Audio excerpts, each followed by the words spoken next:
आज चाहिँ हामीहरू गएका थियौं मेरो प्रिय मित्र र हाम्रो इन्टरकास्ट कपल भाइ बहिनीहरू बस्ने ठाउँतिर र त्यहाँ गएर के भयो तपाईहरुलाई थाहा छ।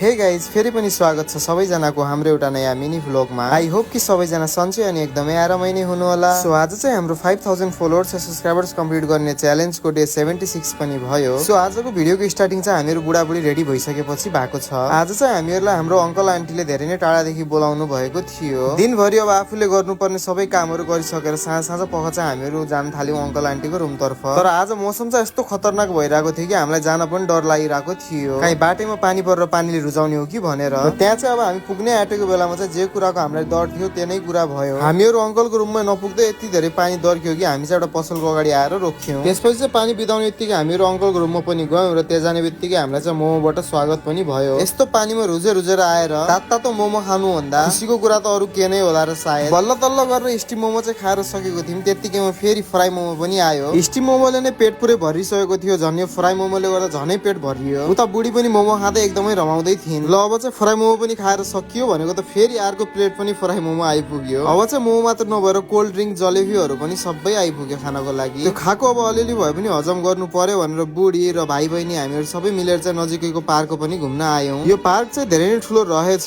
साथैमा अहिले चाहिँ पानी पनि परिरहेको थियो, त्यसैले हामीहरू चाहिँ एकैछिन घुम्यौं र फर्क्यौं। त्यसपछि हामीहरू रुममा पनि फर्क्यौं र हाम्रो प्रिय मित्र पनि यतै बस्ने भएर उहाँ पनि आइपुग्नु भयो। उहाँसँग चाहिँ मेरो यो पहिलो भेट थियो। उहाँसँग चाहिँ हामीहरूले धेरै टाइम स्पेन्ड गर्न पाएनौं, तर हामीहरूले जति पनि टाइम स्पेन्ड गर्यौं त्यो सबै मेमोरेबल थियो। तपाईहरु सबैले चाहिँ उहाँलाई चिन्नु नै हुन्छ होला सायद। उहाँले पनि मिनी ब्लगहरु बनाउनुहुन्छ र धेरै नै राम्रो बनाउनुहुन्छ। सबैजनाले उहाँलाई पनि सपोर्ट गर्दिनु होला र साथमा हामीलाई पनि सपोर्ट गर्नु नै होला। उहाँको चाहिँ टिकटकमा अहिले लगभग 10K फलोवर्स पुग्ने नै वाला छ, त्यसैले सबैले जनाले फलो पनि गर्दिनु होला टिकटकतिर पनि गएर। धेरै जस्तो मान्छेहरुले चाहिँ उहाँलाई चिन्नु नै भएको होला। यदि चिन्नु भएको छैन भनेपछि चाहिँ म तल नेम मेन्सन गर्दिने नै छु अवश्य। हाम्रो भाइ बहिनीहरु चाहिँ अहिले बेंगलोरबाट बाहिर छन्, नत्र भए आज हामीहरू सबैको भेटघाट हुने नै थियो। तर मित्र पनि आफ्नो काम छोडेर मलाई भेट्नको लागि आइदिनु भयो। मलाई चाहिँ धेरै भन्दा पनि धेरै नै खुसी लाग्यो। आशा छ कि सोशल मिडियाबाट बनेको यो हाम्रो मित्रता रियल लाइफमा पनि सधैँ यस्तै बरकरार रहनेछ। हाम्रो चाहिँ छुट्टी थियो र हामीहरू चाहिँ मजाले आज घुम्नको लागि आएको थियौं, तर उहाँहरूको चाहिँ काममा छुट्टी थिएन।